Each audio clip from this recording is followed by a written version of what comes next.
창세기 28장 10절입니다. 10절부터 22절까지입니다.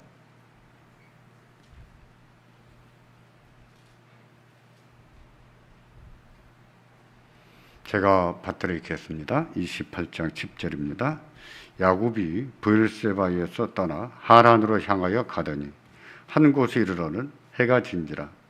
거기서 유숙하려고 그곳에 한 돌을 취하여 베개하고 거기 누워 자더니 꿈에 본즉 사닥다리가 땅 위에 섰는데 그 꼭대기가 하늘에 닿았고 또 본즉 하나님의 사자가 그 위에서 오르락 내리락 하고 또 본즉 여호와께서 그 위에 서서 가라사대 나는 여호와니 너희 조부 아브라함의 하나님이요 이삭의 하나님이라.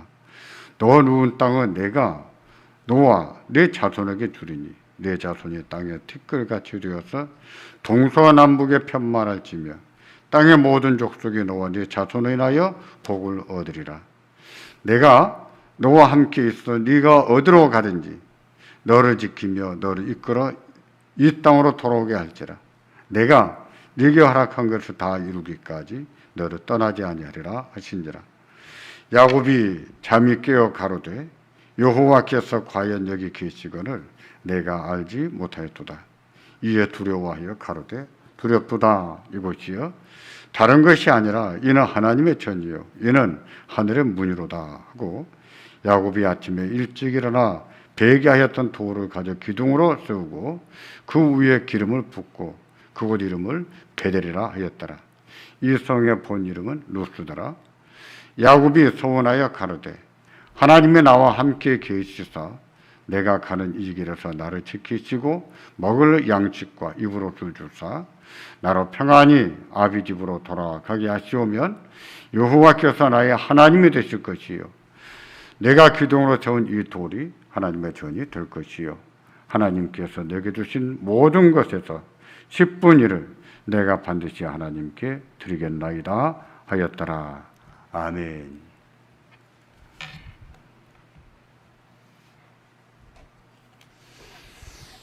이삭은 자기 아버지 아브라함으로부터 언약을 계승했습니다. 물론 아브라함이 선택하여 계승한 것이 아니라 하나님께서 선택하시고 하나님이 계승하게 하셨습니다. 그는 언약의 계승자로 살았고 그의 생애를 살펴보면 특정 지을 만한 사건이 거의 없습니다. 이삭의 생애가 그렇습니다. 그것은 그만큼 순탄한 삶을 살았다 하는 뜻이 되기도 하고 이삭은 크게 욕심을 부리지 않고 살았다 하는 뜻도 되기도 합니다. 대체로 이삭은 순탄한 삶을 산 것으로 평가를 합니다. 그에 비하면 야곱의 생애는 특정 지을 만한 사건이 많습니다. 아주 많아요.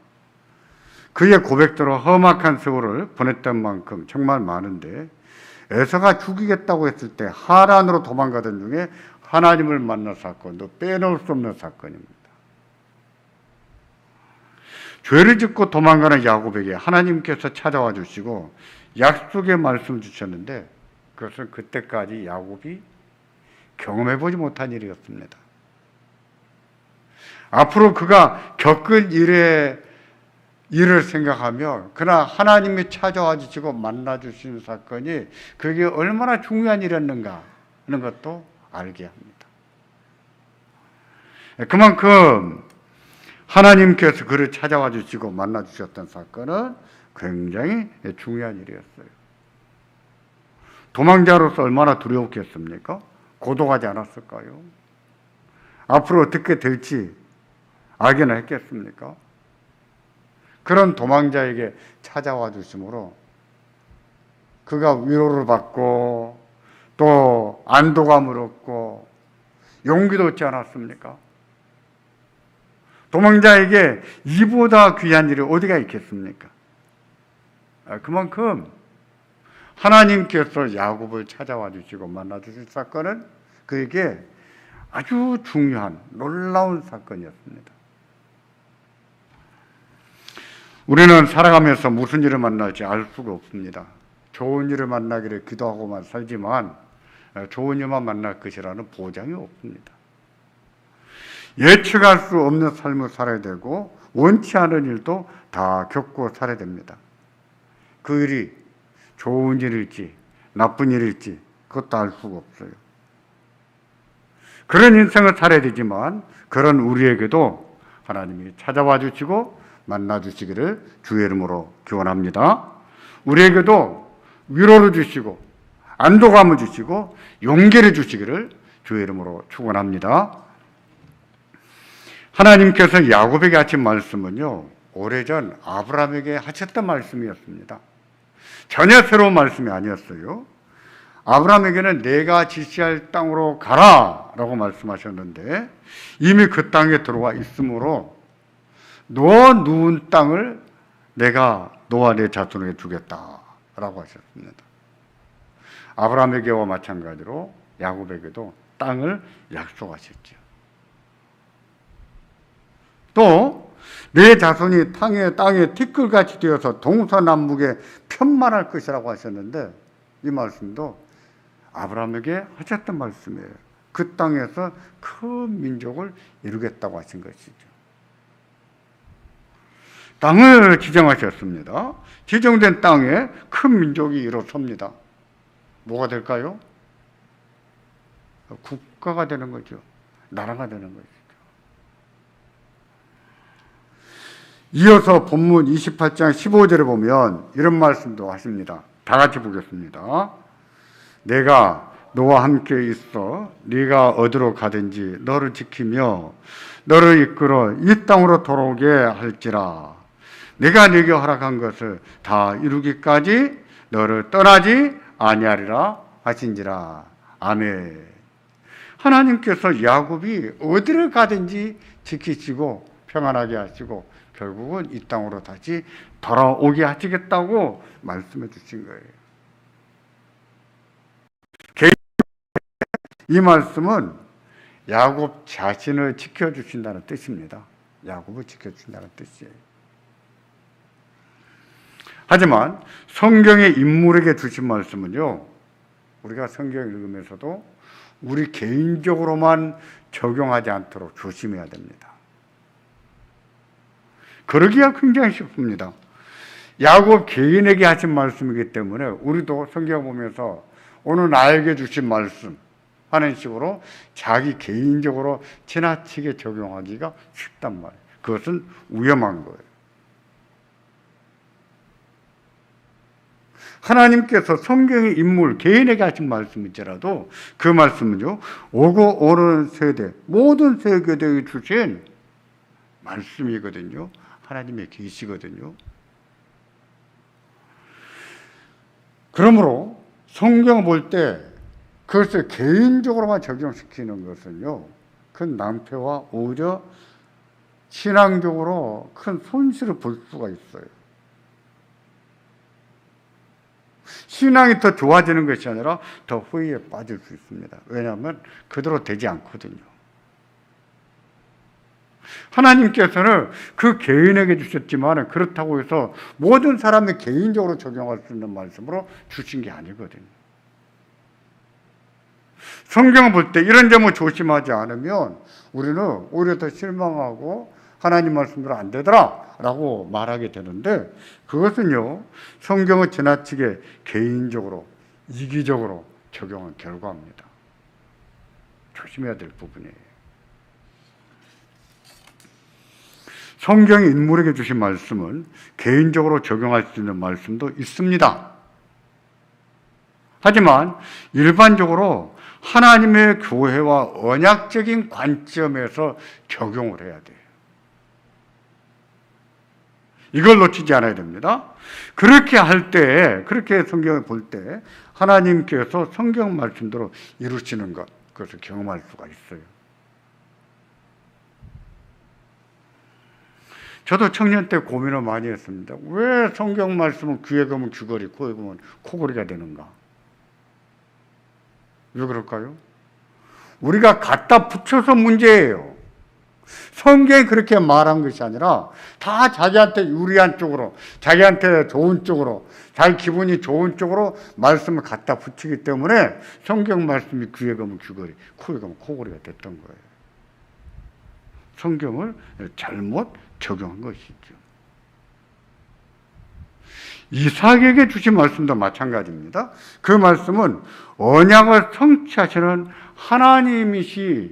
성취하는 분이 하나님이라는 사실을 밝히고 있어요. 그 땅을 주시는 분도 하나님이시고 큰 민족을 이루는 분도 하나님이시라는 사실을 밝히고 있습니다. 결과적으로 하나님은 이삭을 통해서 강대한 나라를 이루겠다고 하셨는데 그 말씀을 개인적으로 갖다 붙이면 되겠어요? 위험한 것이지요. 본문은 그렇게 말씀합니다. 하나님이 그 나라를 세워 나가신다고 하는 거예요. 하나님이 지시하시는 땅에서 큰 민족을 이루겠다고 하셨고 하나님께서 이루어 나가신다고 했습니다. 그러면 그 나라가 국가라도 어떤 나라가 될까요? 이미 그 시대에 존재했던 수많은 나라 중에 또 한 나라일까요? 그렇지 않습니다. 하나님께서 지시하신 땅에서 하나님의 뜻을 따라서 다스리는 나라입니다.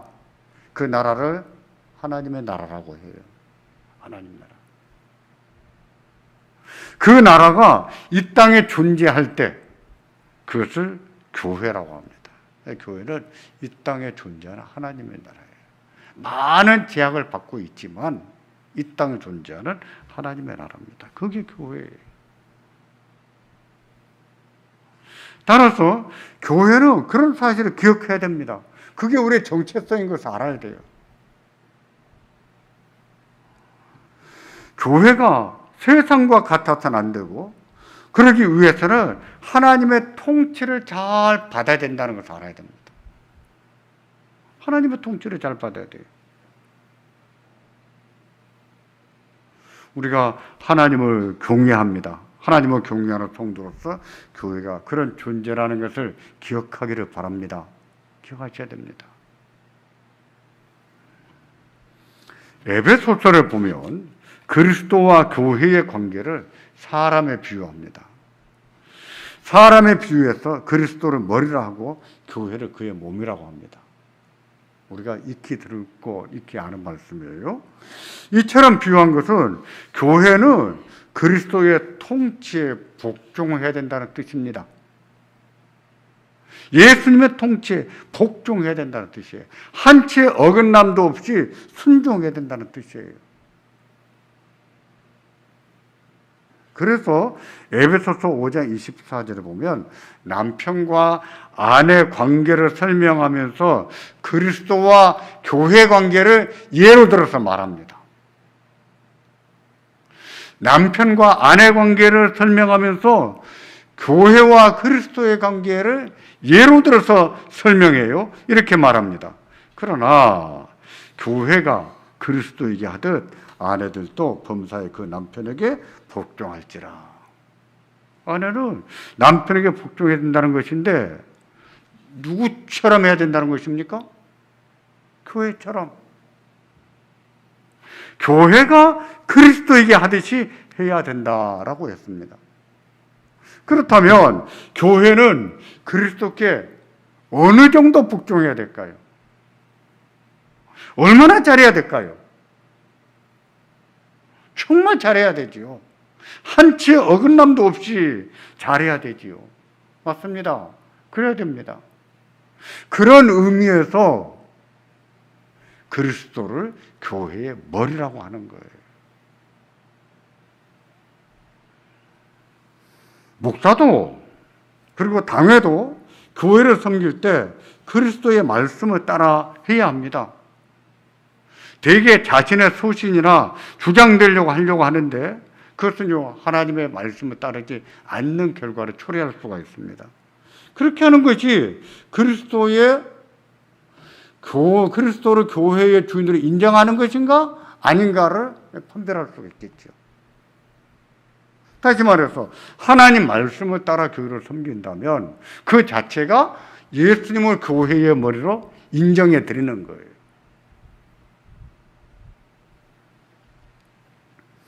현대교회가 그렇게 할까요? 하나님 말씀의 통치를 잘 받고 하나님 말씀 따라 운영을 할까요? 만약 그렇게 한다면 교회는 다 평안할 겁니다. 다툼이 없고 화목할 거예요.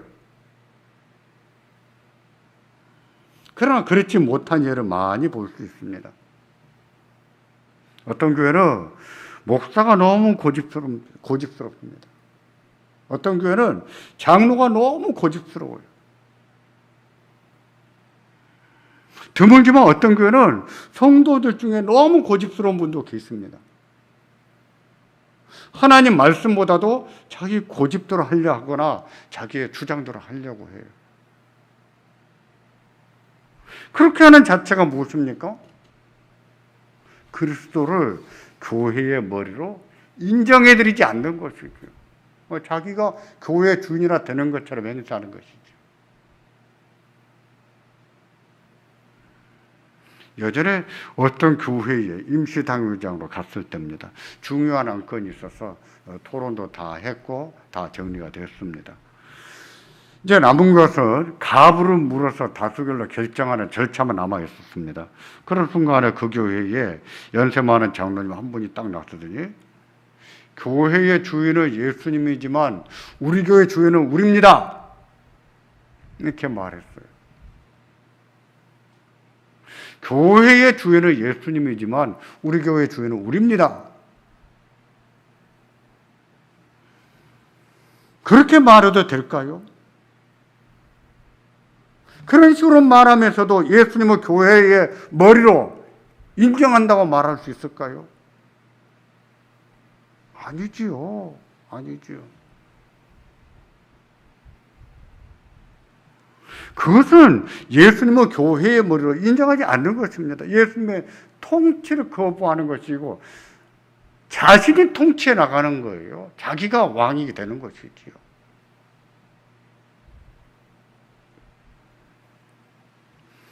그런 것은요, 스스로 하나님의 교회이기를 포기하는 것입니다. 우리가 기억해야 됩니다. 예수님은 교회의 머리시고 주인이십니다.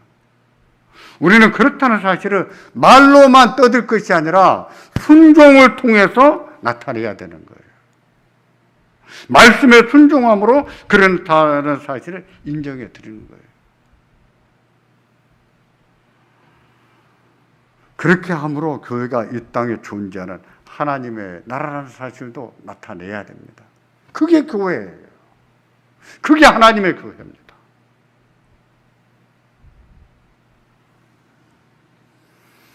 하나님께서 아브라함에게 주신 언약은 이삭이 계승했고 그 후에는 야곱이 계승했습니다. 그 후에는 누가 계승했을까요? 야곱 후에는. 오늘날에는 누가 언약의 계승자일까요? 야곱에게는 12아들이 있었습니다. 하나님께서 그들을 모두 언약의 계승자로 세우셨습니다. 아브라함에게는 이스마엘과 이삭이 있었지만 이삭 한 명만 세우셨어요. 이삭에게는 에서와 야곱이 있었지만 야곱 하나만 세우셨습니다.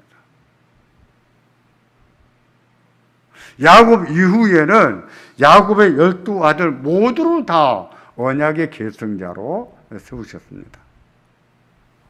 그동안의 전례와 다르지요. 좀 의외라고 할 수 있는데 그렇지 않습니다. 왜냐하면 언약의 자손이 땅에 티끌 같을 것이라고 하셨거든요.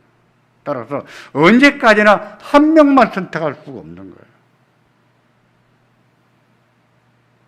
그때를 우리가 정하는 것이 아니라 하나님이 정하시는데 그때부터는 다수를 하나님의 계승자로, 언약의 계승자로 세우시는 것은 자연스러운 일이지요.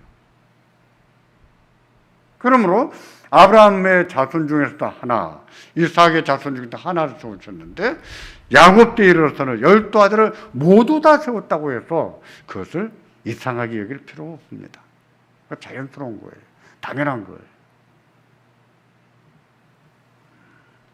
그러면 오늘날에는 누가 언약의 계승자일까요?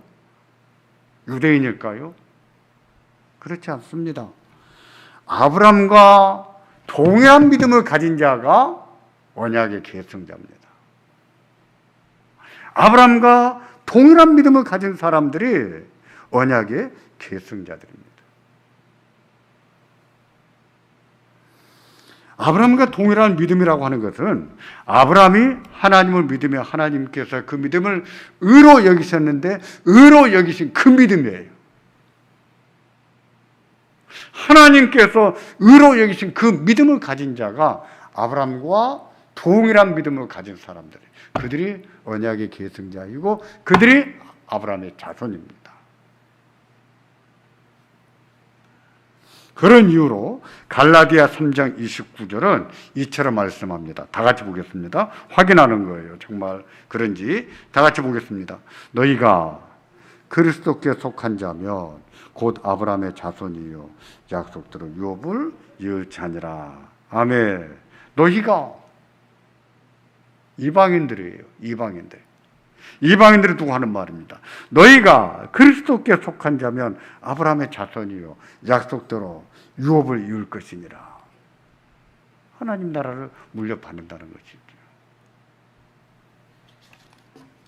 그리스도께 속한 자라는 말은 그리스도를 믿는다는 뜻입니다. 그리스도를 믿음으로 그 믿음을 의로 여기심을 받은 자들을 말해요.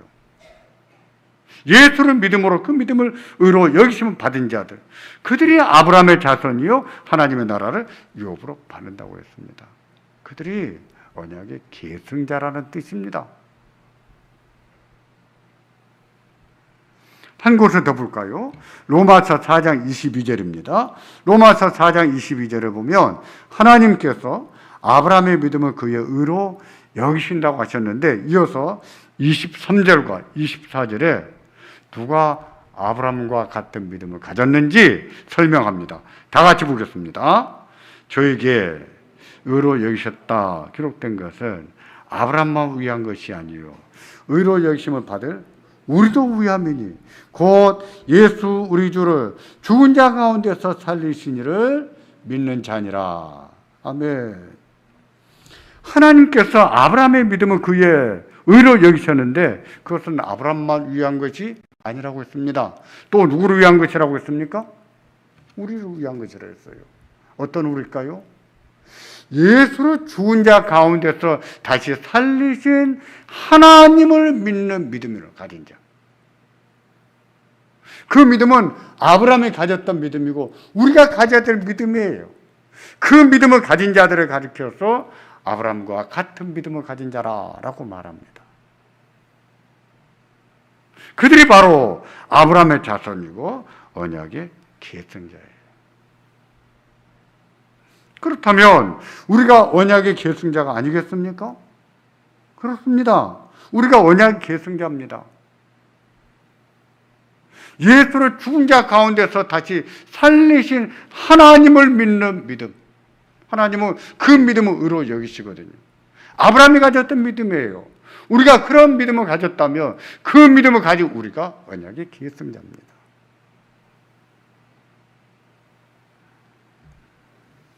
우리는요, 그런 사실을 알고 살아야 돼요. 기억하고 살아야 됩니다. 내가 누군가 기억하고 살아야 돼요. 그게 우리 정체성이에요. 내가 누군지, 내가 어떤 사람인지 그것도 모르고 삽니까? 그러면서 그리스도인으로서의 자부심과 긍지를 가질 수 있을까요? 갖지 못하지요. 가질 수가 없어요. 우리는 언약의 계승자입니다. 아브라함의 자손이에요. 예수를 죽은 자 가운데서 살리신 이를 믿는 하나님, 그 하나님을 믿는 믿음을 가진 자들이에요. 언약의 계승자예요.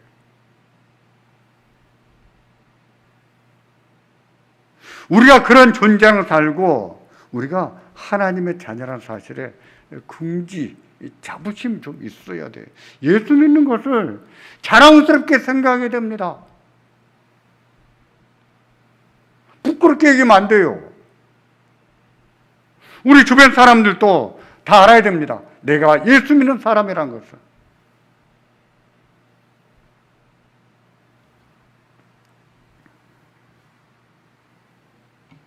우리가 그럴까요? 예수 믿는 것을 자랑스럽게 여기고 삽니까? 그래서 우리 주변 사람들에게도 예수님 얘기도 하고 예수 믿는 믿음 얘기도 하고 그럴까요? 어떤 분은 주변 사람들이 오랜 친구들인데도 자기가 예수 믿는 사람인 것을 모르고 사는 사람도 있더라고요. 그래서 하는 말이, 너도 예수 믿었어? 쟤도 예수 믿는 사람이었어? 이렇게 말한 걸 들어보았습니다. 어떻게 살았기에 주변 사람들이 20년, 30년 지기들이 예수 믿는 것을 모를 수가 있겠어요. 그동안에 빛으로 살지 않았다는 얘기지요. 우리가 영광스러운 하나님의 자녀입니다. 그렇다면 하나님의 자녀로서의 자부심도 긍지도 있어야 되지 않을까요? 그래야 됩니다. 자랑스럽게 얘기하죠. 우리가 예수 믿고 도둑질하고 삽니까? 예수 믿고 거짓말하고 삽니까? 왜 부끄럽게 여깁니까? 왜 감추고 삽니까?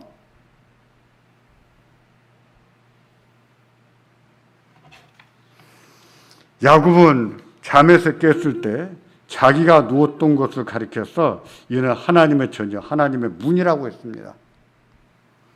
그것이 하나님의 계시는 것이고 하나님께로 나아가는 문이요, 길이란 뜻이에요. 그리고 자기가 베고 잤던 돌베개를 기둥으로 세우고 그 위에 기름을 부었습니다. 이런 행위를 가리켜서 제단을 쌓는다라고 말합니다. 제단을 쌓는 행동은 모세의 율법을 받기 전 시대에 하나님을 경외하고 경배하는 방식이었습니다. 아브라함도 옮겨가는 곳마다 제단을 쌓았습니다. 그리고 하나님을 경배했어요. 이삭도 그랬습니다. 야곱은 그걸 보고 컸어요. 아버지가 제단을 쌓을 때 아버지를 통해서 하나님을 경외하고 경배하는 법을 보거나 함께 하거나 하고 자란 것이죠. 그러나 그날 하나님을 만난 후로는 자기가 주체가 돼서 하나님을 경외하고 경배하기를 시작했습니다. 드디어 자기가 주체가 돼서 하나님을 경외하고 경배하기를 시작한 거예요. 그것은 사회적으로만 아니라 신앙적으로 부모의 그늘을 벗어나서 하나님과 인격적인 관계를 형성한 것이죠. 그동안에는 아버지를 통해서 하나님께 나갔다면 이제부터는 본인이 주체가 돼서 하나님께 나갑니다. 마치 이런 것과 같아요. 그동안에는 교회 가기 싫은데 엄마 손에 끌려서 교회 왔다면 예수님을 만난 후로는 내가 교회 가는 것을 좋아하고 내가 예배하는 것이 좋아서 내 발로 찾아가게 되는 것과 같단 말이에요. 이게 얼마나 중요합니까? 그렇게 돼야 됩니다. 하나님과 비로소 인격적인 관계가 형성이 된 것이지.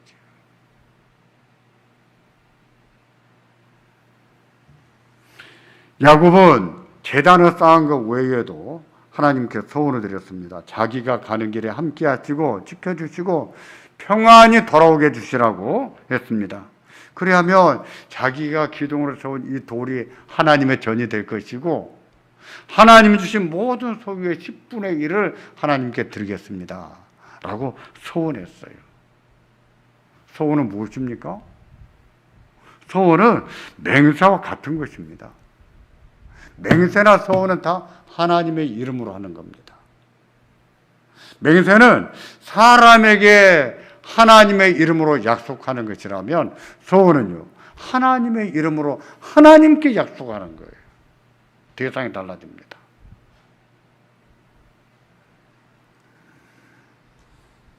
만일 소원하고 지키지 않는다면 그것은 여호와의 이름을 망정되이 일컫는 죄가 됩니다. 때문에 소원했다면 반드시 지켜야 되고 중요한 것은 소원하기 전에 정말 신중하게 해야 돼요. 신중하게. 전도서가 그런 사실을 가르칩니다. 왜 전도서가 이런 문제를 다룰까? 고민하던 끝에 그것이 우리 일상의 삶이기 때문이라 하는 결론은 없습니다. 왜냐하면 사람들이 소원을 너무 쉽게 생각하고 안 지키거든요. 소원하는 것보다 더 중요한 것은 신중하게 하는 것이라 고 말하는 거예요. 우리도 일상에서 소원할 수가 있습니다. 그러나 야곱의 소원이 특별한 점은 하나님이 말씀하신 것을 따라서 소원했다는 점이에요. 그 내용을 보십시오. 자기가 가는 곳에 함께 하시고 지켜주시고 평안히 돌아오게 해주시라고 하는데 그 요청은 이미 하나님이 다 말씀하신 거예요. 하나님이 말씀하신 것을 소원의 형식으로 하나님 그렇게 해주신다면 제가 돌아와서 내가 뱉던 이 벽에 세운 이 돌이 하나님의 전이 될 것입니다. 또 하나님이 지금 모든 것에 10분의 1을 드리겠습니다 라고 말한 거예요. 그런 사실은 야곱이 하나님의 말씀을 붙들었다는 것을 의미합니다. 하나님이 말씀하신 것을 소원의 형식으로 그 말씀을 놓치지 않고 붙든 거예요. 하나님, 제발 그렇게 해주세요. 내가 어디를 가든지 나와 함께 하시고 나를 지켜주시고 나로 평안히 돌아오게 해주시기를 바랍니다. 그렇게 해주신다면 이 돌이 하나님의 전이 될 것이요 제가 10분의 1을 하나님께 드리겠습니다 라고 말한 것이지요. 그것은 소원의 형식을 갖췄지만 하나님 말씀을 붙들었단 말입니다. 말씀을 붙드는 거예요. 그래야 됩니다. 그래야 되는 거예요. 그게 믿음이에요. 자기 욕심을 내놓고 하나님과 단판에 버리는 것이 믿음이 아니라 하나님이 말씀하신 것을 붙들 줄 아는 것이 믿음이에요. 그래서 야곱이 삼촌 집에 거주하는 동안에 하나님이 늘 함께 하셨습니다. 삼촌 라반이 야곱을 위협하고 겁박할 때도 하나님이 지켜내셨어요. 하나님이 지키지 않았다면 라반은 야곱에게서 두 아내도 자식들도 다 뺏어버렸을 겁니다. 하나님 무서워서 그 짓을 못한 거예요. 하나님은 하나님 말씀대로 야곱을 지켜내셨습니다. 그리고 평안히 돌아오게 하셨어요. 하나님이 그의 소원을 들으신 것이죠. 우리도 그래야 됩니다. 하나님이 말씀하신 것을 놓치지 않고 붙들어야 됩니다. 그럴 줄 아는 것이 믿음이에요. 믿음은 자기 욕심을 내놓고 욕심을 단판을 통해서 이루는 것이 아닙니다. 믿음은 하나님 말씀을 붙들고 하나님이 그 말씀을 이루어 나가는 것을 보는 거예요. 그게 믿음이에요. 야곱이 하나님 말씀을 붙들었던 것처럼 우리 또한 하나님 말씀을 붙들 수 있기를 바랍니다. 하나님께서 야곱을 지키신 것처럼 우리를 지키시고 우리의 가는 길에 동행하시기를 주의 이름으로 축원합니다. 기도하겠습니다.